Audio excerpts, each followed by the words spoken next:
So good morning, everyone. Thank you for being here again. Welcome to the South Summit. So, well, the whole thing started again. New whole day of big things. Our front of stage here, full with conferences. Upstairs, you've got the workshops at the startup school, the innovation stage, and a lot of networking. What a lovely day. I'm really sorry. You must be saying they tricked us. Come to the South. Let's prove to the world the bright side. Yeah, shit happens. So really, I mean, stick with us, and sorry, but it's going to be awesome. The next panel is about the future of ventures, corporate ventures, and open innovation. This summit is a lot also about that. It's not just about investors and startups. We include the corporate side, multiplying the opportunities for the startups to find partnerships, to find investors, to find opportunities. And we're living in a world that's changed rapidly, and the corporations have realized that the only way to respond to the needs of the market is by working together with the best source of talent, of innovation, and of technology, which is you, the startups. So we have now an amazing panel with Mutua Madrileña, which is doing an amazing job here in Spain, trying to open the doors of their innovation departments, with Telefónica, Open Future, who has led the way in Spain, and not only in Spain, to be one of the first to realize that they needed to be supporting the startups as a win-win situation to really grow bigger future companies. And then we have Dyan Finkhousen, the head of open innovation at General Electric, at GE. It's amazing to have her here, and we're really happy as GE has led the way to be one of the most innovative corporations for the last century. It's not easy to say that. So welcome this panel, and welcome Juan José Güemes, who is going to be chairing it.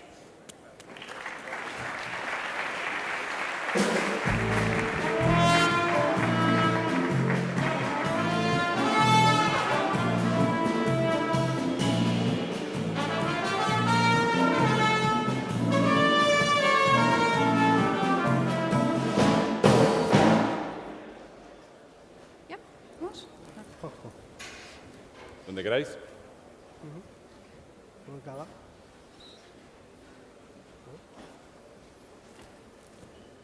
Okay, here we are. Let me introduce you to Ana Segurado. Ana Segurado is the Telefónica's corporate venture capital fund manager, and Fernando Bueno, who is the chief of innovation at Mutua Madrileña, an insurance company, and Dyan Finkhousen, head of open innovation at General Electric. Dyan, is it your first time in a bullfight ring? Yes, not my last. Not your last, okay. But today the ring is not for fighting. It is a space to share ideas, to spend time with entrepreneurs and innovators, and to talk about something we all love, which is entrepreneurship, innovation, and how big corporations can leverage on the startup ecosystem to take the most of it and to foster innovation within the companies. For the most, innovation inside an existing company is something that only happens after a huge effort, and it is seen as something which is not repeatable, as something which cannot be done by design. I would like to ask you about this, and if we can somehow make it happen by design, and what stops big corporation from being more innovative. Who likes to take? It's a great question. I think that innovation is by definition, it's new, right? So it is the definition or the creation of novel approaches, novel processes, the application of new technologies, new materials, new thought processes, but we believe very strongly, and we live by the fact that innovation can be a process by design. And we've spent a lot of time thinking what approaches, what innovation processes can help keep us young, right? And encourage fresh thinking and risk-taking, but yet introduce changes to our business that are scalable, that are repeatable. And so we have developed a framework that encourages risk-taking and experimentation. We spend a lot of time working with startups and entrepreneurs to look at the world through a different lens and to really challenge ourselves to think differently about how we solve problems. So we have a framework. It works very well. It's repeatable, and we have applied that framework to introduce innovation to a very diverse range of businesses. We work with our aviation business, our healthcare business, our energy business, and all of the industries that GE serves to look at those markets and those worlds through very different lenses, partnering with customers, partnering with entrepreneurs, and other thought leaders, policymakers to try to reimagine outcomes for those industries. Many of the markets that we serve are challenged, and everyone's trying to do more with less these days. It's, the world is full of opportunities, but also full of resource constraints. So we're working very closely with startups who can teach GE how to be more agile and be more comfortable taking risks, and to look at our customers' challenges from their point of view. And then we are able to apply the domain expertise that we have in-house and come up with new solutions, right? Innovative, disruptive solutions to create new pools of opportunity for our customers and our businesses in these markets. It's very exciting, but it is a process that we apply to very diverse markets. So. Anna? Okay. I think that for big corporations as Telefónica or GE or even Mutua it's difficult to generate internal innovation as bureaucracy and processes, internal processes sometimes kill innovation. So open innovation is becoming critical for all of big corporations to really identify and get innovation inside our organizations. Another problem I identify in big corporations is that from the human resources areas, we don't have the correct processes and the correct ways to identify innovation talent and identify the most creativity people among employees. And on one side, it's not easy to identify the most talented people for this innovation activity. And on the other side, there are not the correct procedures to reward innovation among big corporations. So that's why open innovation as a way of get innovation from outside our corporation and bring it inside our corporation to be more innovative is becoming critical for us. What about you, Fernando? Well, you have said a lot of things about that, but for me there are two important barriers. The first one for companies, big companies, is the success. These companies have had a successful strategy, whose has got to grow a lot, and the executives are focusing on short-term actions, not long-term actions, optimizing the business, not trying to disrupt the business. I think this is one of the main barriers. The executives ask, why do we need that? Why do we need to innovate, to incorporate other actors in the innovation area, for example, for outside the company and so on? We know how to do things. We are profitable, make money. We don't need that. I think this is one of the main barriers for me. And the second barrier is fear of cannibalization. I name it the Kodak effect. The people is very fearful about how the disruptive products or new offerings is going to affect to the current business. And they don't like these kind of things. They always say, hey, what happens with our main flow of money? So for me, these are two things very important you must overcome in order to make working open innovation in a company. So it seems that big companies focus so much on being efficient, and they establish policies and procedures and KPIs and all of those things obviously help them to do things every day better.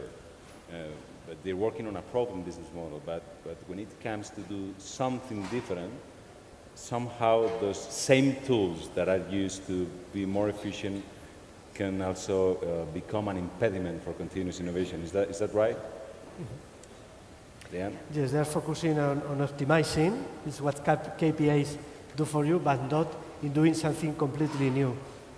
And what can we do about that? And how can we change that? Can we redesign big corporations? It's complex to redesign big corporations, no? Can you go to the financial team and tell, hey, look at this, I mean, you should look at the long run. Yes, well, I can go to every chief and say whatever I want. The problem is that they pay attention to me, no? But you must understand they are very focused in the term, in the quarter, and most of these things are not related to the quarter, to the next quarter, no? So the KPIs, the financial results, the sales are more related to what I'm going to do tomorrow, and this is the day after tomorrow. That is a problem. How can we change that? I think, like every cultural change, you must begin small, try, learn, with the learning correct your errors, and it's getting bigger, increasing the scope of the program in order to get the organization follow you. And in the midterm, it's not easy anyway. We don't have easy, nominally, we don't have this problem because we have the support of the top management, including the chairman, but the day-to-day business is an obstacle to all that.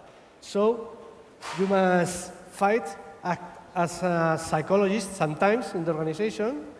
You must do a lot of things. It's like a catalyst. No? You're from industrial. We have an industrial company. Well, I think there is something which is obvious, is that startups innovate better and faster than big corporations. So I think no one has doubt about that. Why is this happening? I think on one hand, we have what I mentioned before, the bureaucracy and the processes of big corporations are not prepared to foster innovation. But there is another factor which is difficult to change. Startups need to innovate to keep alive, and I mean, it's critical to offer the best for not dying. I mean, they need to gain clients, they need to grow, they need to compete, otherwise they will die. So that this pressure is what I think makes a startup innovate so fast and such in a clever way. Big corporations don't have this pressure, so although we have talented people for innovate, I think the pressure they have is different, and sometimes that makes big corporation innovate lower and worse than startups. Well, that's a very interesting point. Dyan, do you think that innovation inside an existing company is harder than in a startup? That's a great question. I think innovation is it presents unique challenges for startups and large corporations. I think some of the challenges may be different in each organization. It's easy for larger organizations to focus more on those mature, kind of high volume production KPIs, right? And focus on different success metrics. But then too, I think that allows big companies to get a little bit more comfortable, right? And maybe stop challenging themselves to continue to grow and innovate. So we focus very much in our organization. We're a big company, many small companies within a big company, and we're challenging ourselves to, again, learn from our startup peers and take more risks, run more experiments. And for those experiments, we are, in many cases, we're setting them up in different kind of operating business models where they focus more on learning metrics rather than the large-scale mature business KPIs. And so that is allowing us to behave more like entrepreneurs in many of the more innovative initiatives in our organization. So we're learning, we're taking a lot of best practices from the startup community, applying learning metrics and growth metrics to our innovation initiatives, and then allowing our mature business lines to continue to operate against those kind of very mature KPI success metrics. And so I think that's our innovation definition of success and operating culture for a large organization. Of course, I would defer to our colleagues here in the audience to maybe share their perspective regarding what success looks like and what KPIs make the most sense in startups. But I think startups are more willing to kind of pivot, right? Learn more quickly and pivot and establish new direction or new success metrics as they learn. And so much more agile as you scale up your vision, right? So that new product, that new business venture that you've developed, I think you're closer to your market, and you're taking your cues from how the market is responding to your offering, and you're pivoting and refining a lot more quickly probably than a larger organization might. So we're trying to take a lot of best practices from watching you and learning with you. So despite the huge amount of resources that big companies dedicate to innovation, since that you three agree that it is much easier to innovate from a poor startup without resources at all, no? Is that right? Yeah. I think. Could be an interesting conclusion.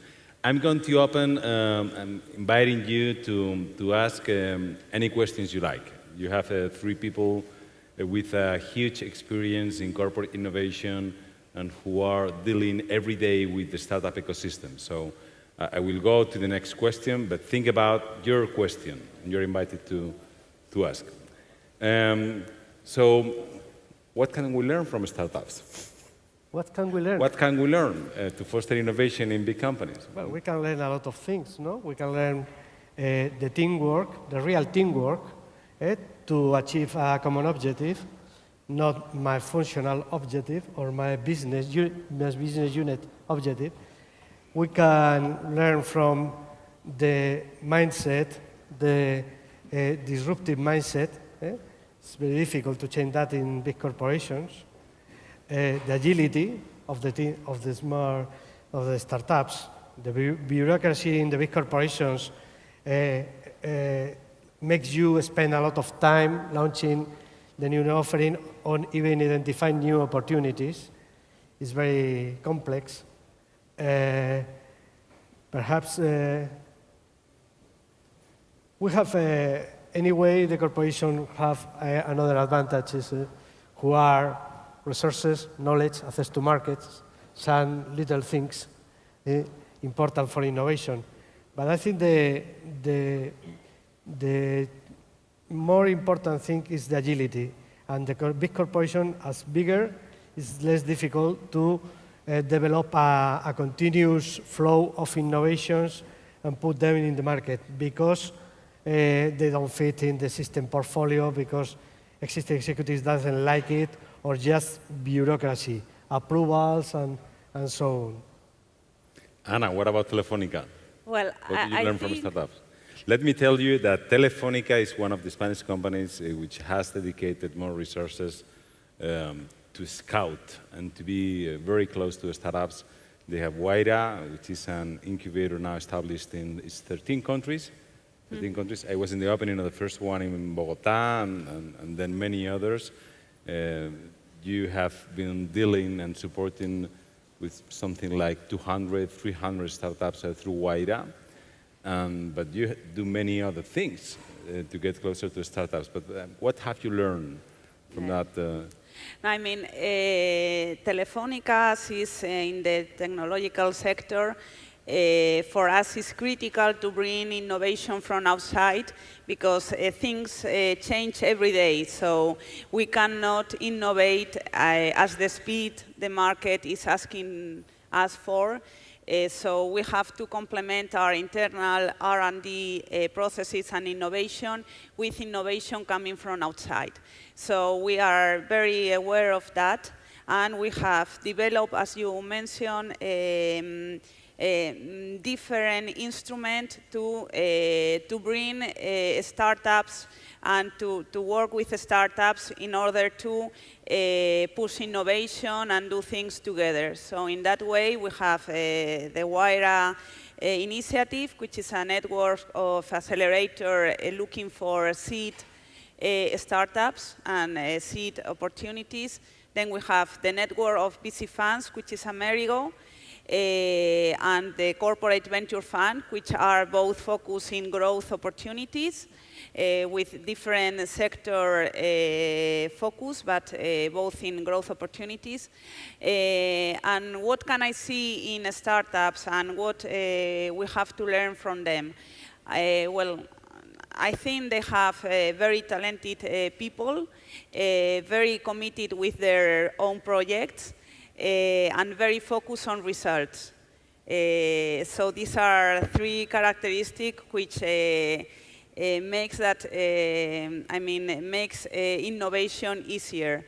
So apart from that, I think they look for opportunities with a very open mind, and they do things out of the box. You sometimes have to break the rules and look at an approach to the problems with an open mind, and sometimes in big corporations are so focused in our own business that it's difficult to have this view to see opportunities doing things different. Breaking the rules sounds good. Dyan, what can you learn? What can we learn from big corporations when it comes to innovation from startups? Yeah, I would share some of the same perspectives that we've just heard. I think that that we take a lot of inspiration from startups in the willingness and the comfort level to look at the world through a very different lens, to experiment, try different things, and learn as you go, and then refine your approach very quickly. And I think that gives you the ability to kind of align yourself very quickly, very effectively, very easily with your target markets and with your target customers. You have that incredible focus and that agility, and we're learning from that, and we're taking that back into our own business approach as well. And then as we conversely, as we work with startups, we work extensively with startups and entrepreneurs.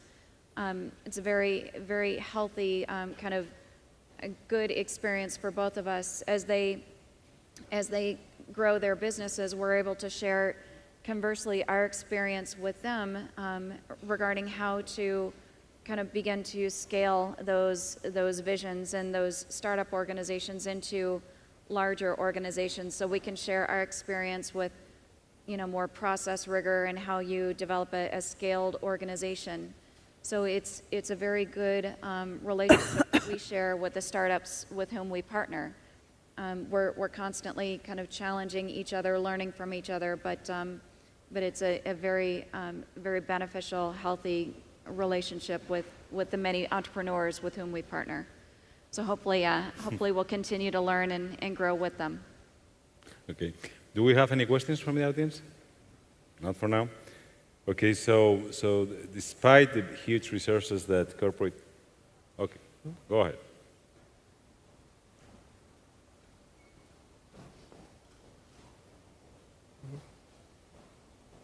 Great, thank you. I'm Shaheen from spotahome.com. We're a startup, and it's the easiest way for expats to book rental housing in a new city when they're moving abroad. My question is, how do you guys choose which startups you work with? And what value do you bring to them? And also, what are some examples of success stories that you've had so far? Thanks. Who likes to go first? Let's you first. Oh, okay. So it's a great question, and we work with many. Typically, we will choose to work with startups who have visions and products and plans that are well aligned with the businesses, the various business teams. So as an example, our healthcare team will work with partners who may bring new technologies or new approaches that are very well aligned with our vision for where we'd like to go in those markets. Same thing with our aviation industry. We are spending more and more of our time really across the businesses, but with aviation as an example, looking at how we might be able to apply the industrial internet to improve our customers' outcomes. So as an example, we spend a lot of time thinking about how we can apply data-based software and software-enabled services to help the airlines and ultimately the passengers in the aviation industry. So whereas our tradition has largely been in aviation equipment, developing and supporting aviation equipment, we're now building out software-enabled services in the aviation industry. So we're looking for a lot of partnerships that bring those areas of expertise to the aviation business. And the same holds true with our energy business, with our healthcare business, our power business, where we find startups that have complementary visions or capabilities, we look for partnerships there. In our case, what we try to do is to complete the solutions we offer to our clients, both corporate clients or residential clients, with the products or services that different startups has brought to the market, and include them in our offer and integrate with our solutions to give better products to our clients. But I must say that this is not easy. In the activity of bringing outside innovation in big corporation, you have two challenges to face. The first one is to identify the best companies and being capable of attracting it to your organization. So close a transaction with them, close a commercial agreement, close a corporate deal in which you enter in their equity. So selecting the best one, the one that matches the best with your business is not easy, but it's possible. But making them grow independently and scale up those companies and at the same time extract all the value that this company can offer to you and give them also the proper help is almost magic. I think there's not a formula to do that, and we are exploring different ways of approaching startups and making things together, both on the commercial side, both on the R&D development. But I must say that this is difficult, and I think none of us has the formula to the success. Fernando, how La Mutua tries to leverage on the startup ecosystem to find we are trying. We are trying. Well, it's a way. We began with open innovation in 2010. We began with a program of open innovation with employees.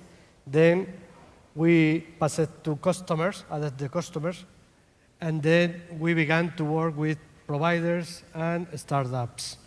This is the last move we have made in the last year. So we are at the very beginning of that. What we look for in the startups things we can provide by ourselves quickly. For example, complete our value proposition to customers linked to lifestyles, for example. We are an insurance company working for individuals, so value-added services to families, value-added services to motorcycle or car drivers, things like that. We look for new ways of distribution, of insurance distribution, of serving our customers. And we look for methods and technologies to enhance our process, our business processes, to do the same thing, but the different form. And finally, because we are a mutual company, we look for projects linked to social responsibility, corporate social responsibility. So these are the main ways we are trying to collaborate with startups. So Dyan and Fernando, here you have many entrepreneurs, so it is your chance to challenge them by telling them what kind of startups and innovators are you looking for? Fernando, I would defer to you and build on it. Maybe you can spend some time in Madrid giving a lecture and making a deal. Who knows? I'd love that, absolutely. Well, let me maybe share some examples, and maybe this will spur some conversation. What we love to do is partner very closely with startups to create new types of outcomes and improved outcomes for our customers, right? Or create new markets, right? New value pools and new markets that may not have existed. And I'll share a very specific example where we've seen this model work really, really well.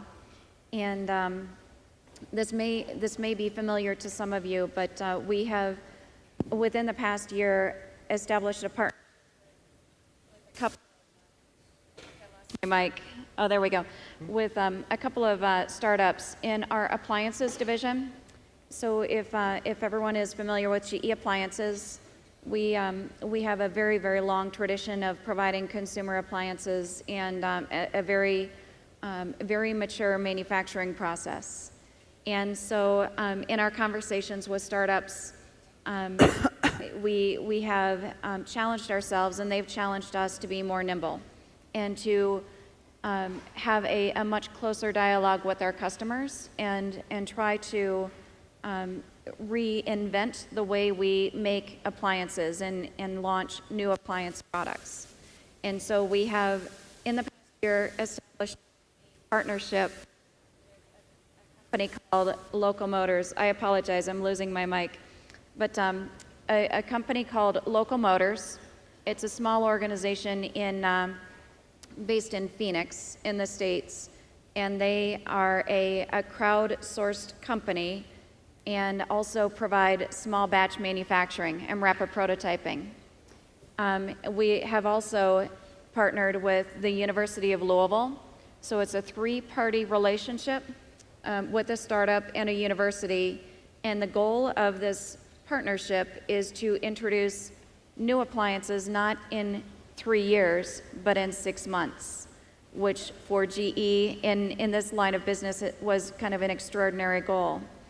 And so we just established a micro factory in Louisville on the campus of the University of Louisville, whereby we are crowdsourcing designs, new ideas for new appliances, and we're running those ideas through this new small batch manufacturing rapid prototyping facility, and in fact introducing new products in months, not years.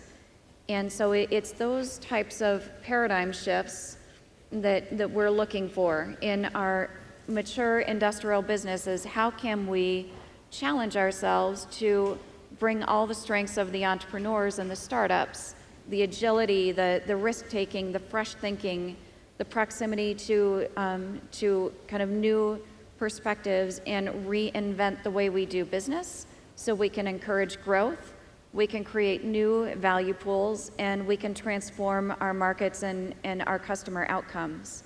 So it's those kind of partnerships that we're really looking for across the board. Okay. Anna?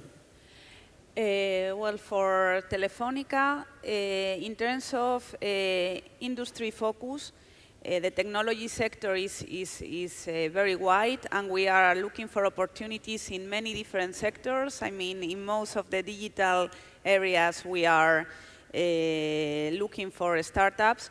But in terms of the startup situation, as I mentioned before, we make investment and we make agreements. We close agreements with startups in a early stage, in a early stage or in a seed stage. We also make close agreements with growth startups which are in a growth stage, and we have examples of business-to-consumer startups, business-to-business startups, which has entered in our initiatives. I think, the goal here is to make the startup growth at the same time as we generate growth to be close to this startup. And for me, the easiest, the startups in which this is more easy to get is when we identify a business-to-business startup which is in a growth stage. It has a product or a service in the market. They are not in the stage of developing the product, but they already have the product, but they have difficulties to reach to corporate clients.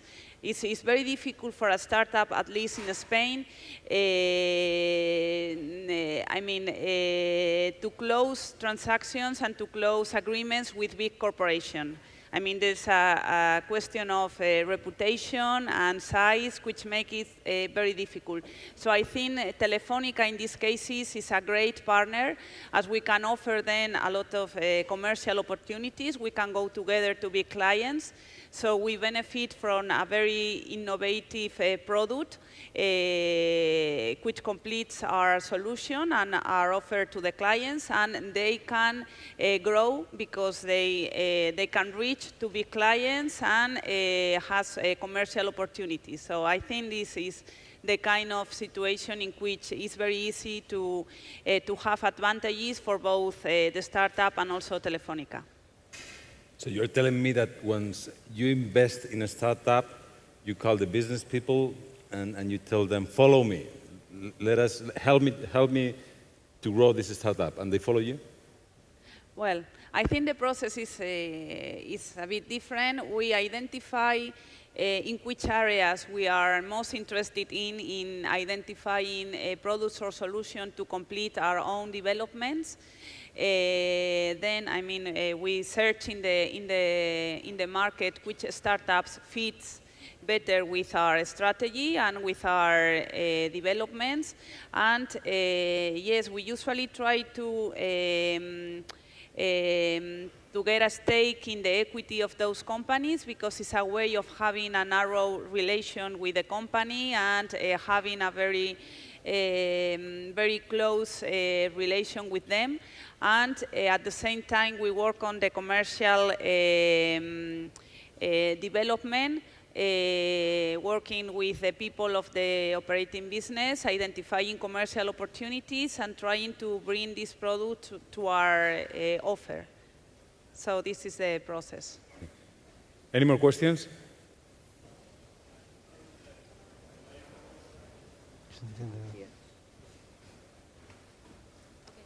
Toby Lewis, Global Corporate Venturing, a media provider which tracks how corporates invest in venture. I was wondering sort of what success looked like for your various sort of open innovation divisions. Can you sort of share any examples of the sort of kind of scale of business that you're able to create with these partnerships, and if there is sort of any concrete examples of that? Examples of success? Yeah. Well, in my case, for instance, we are doing very interesting things with some startups in the security or cybersecurity sector. We have, for instance, a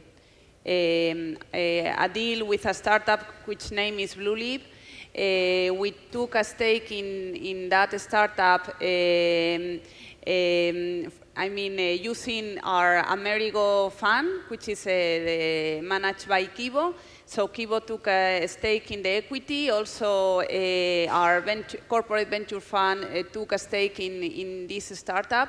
And we are now offering the product of the startup to our clients with a lot of success. We are generating internal sales for Telefónica, and they are growing at a high speed and having access to clients that probably if they were alone, they couldn't reach. So this is an example. Yeah, I don't know. yeah. It's a great example, and we have many really exciting stories to share as well in our partnerships with startups. I think the most recent success we've had with a startup partnership is the Local Motors and University of Louisville. Like I said, we set up the microfactory on the university campus in March, and I was there 2.5 weeks ago, and I saw new appliances, new first build appliances on the floor on my tour. So the speed to market, that commercial intensity is extraordinary. And so that's, we're looking for that commercial intensity and that innovation, as that is our definition of success in these partnerships in many cases. We also, again, you may have heard of this partnership as well, but we are partnering with another company called Quirky, which is a really wonderful startup, again, in the crowdsourcing arena, and love this partnership, love this business model. They have been looking at our portfolio of consumer products and frankly IP with us, and pushing the products and the IP out to their crowd, their community, and encouraging their community to help us innovate and test and validate and refine new products. And so we're working very closely with them on our new line of LED lighting, which is really a global phenomenon. The lighting industry is going through a new renaissance, and we're really enjoying the results of this partnership with Quirky to explore how we can develop and introduce new intelligent lighting systems for the consumer arena. And the most recent line of lighting that has run through this partnership has already sold out. They've been pre-marketing it through Quirky, and it will retail through some of our big box retail partners, and it's already sold off the shelves. So again, it's that commercial intensity and that innovation and that ability to kind of refine on the fly the product innovation, and it's been so successful. We'd love to take that blueprint to more and more of our businesses to spur growth. Take these industries where we have sold big equipment, big iron types of products, and really redefine what growth looks like in mature markets with mature industries. So Anna, many of them are looking for funds for these startups. Why should they try to get in touch with you, a corporate fund, instead of going somewhere else? What are the pros and cons? Well, I think big corporations as investors in startups offer advantages and also disadvantages to entrepreneurs. I think on the positive side, I think we offer a lot of business support, commercial opportunities, knowledge of the industry, which can be very useful for them, and also we can share technology and make developments together. Another positive advantage is that sometimes we are prepared to pay for the potential synergies we identify in those startups. So perhaps we are not so hard negotiating the price that a traditional financial VC. But I mean, we also have disadvantages. Probably the processes to close a transaction with a big corporation is slower than with a traditional VC. Because our internal processes for approval are more complex and more slowly. The follow-up of the company in terms of following the performance and the financial KPIs and the business plan is not so narrow in our case, because we are more focused on the business, we are more focused on the development of the product and the commercial aspect, and not in the financial KPIs. So I think the pressure of a traditional VC for a startup is good, to be able to offer the best and do the best with the money they manage. So we traditionally stay for longer in the equity of the startups. We are not in a hurry for divesting if we find a good opportunity. If there is a good strategic fit, we remain in the equity of the company for a longer period. And sometimes we can also offer the opportunity to bring another interesting investors to the equity of those startups. Dyan, it seems to me amazing that you're currently running something like 50 process of open innovation, challenging entrepreneurs and innovators all around the world. But I wonder, how do you balance the conventional, let's say, open innovation function with this effort of being almost everywhere, getting ideas from everywhere? Great question. Great question. It's we have a long tradition of in GE generations of very high quality closed innovation that leads to very high quality high volume production, and so the answer is balance, right? So we are applying open innovation and partnering with the external innovators and entrepreneurs, and we're bringing that fresh perspective and innovation into our development process, our innovation process, to complement what we do internally. We define open innovation as both internal and external innovation.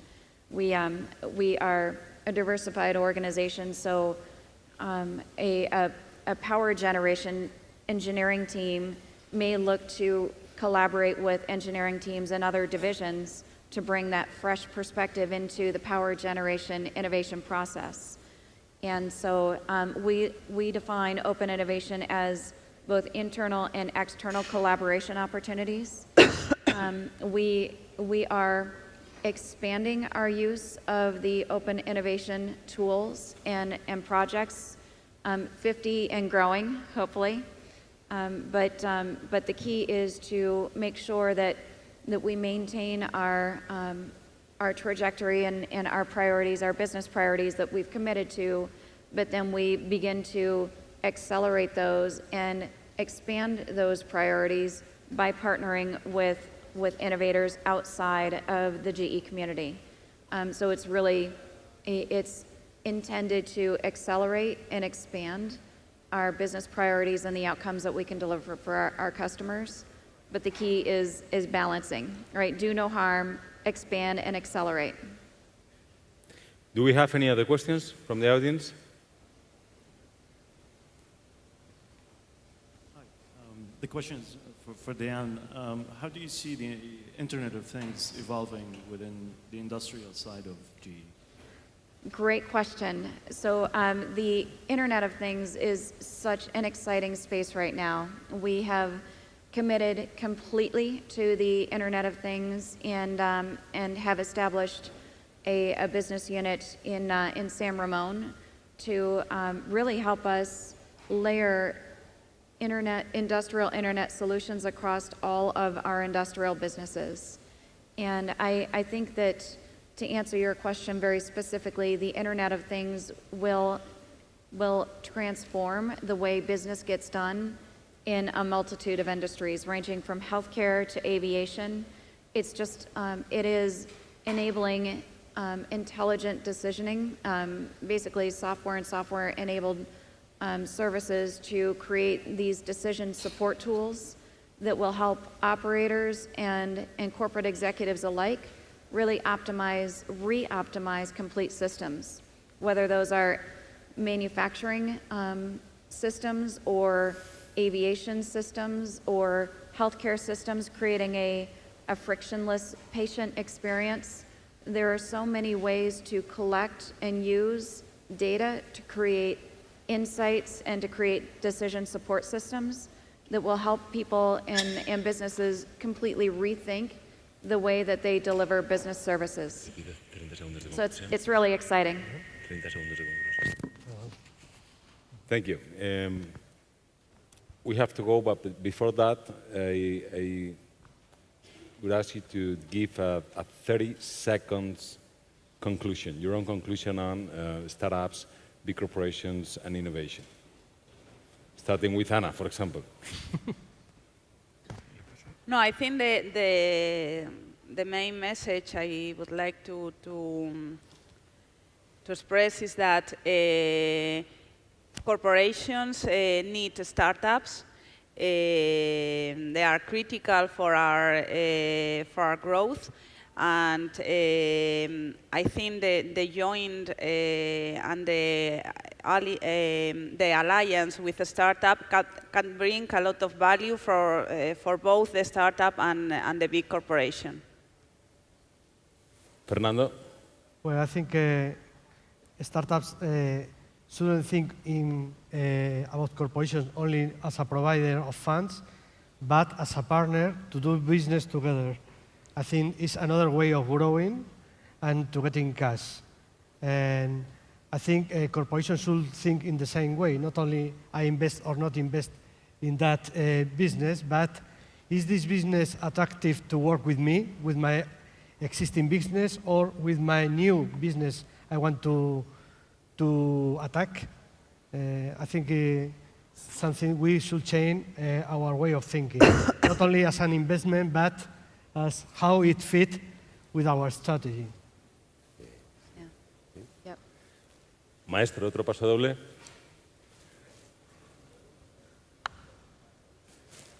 Para Dyan. Y un fuerte aplauso, por favor.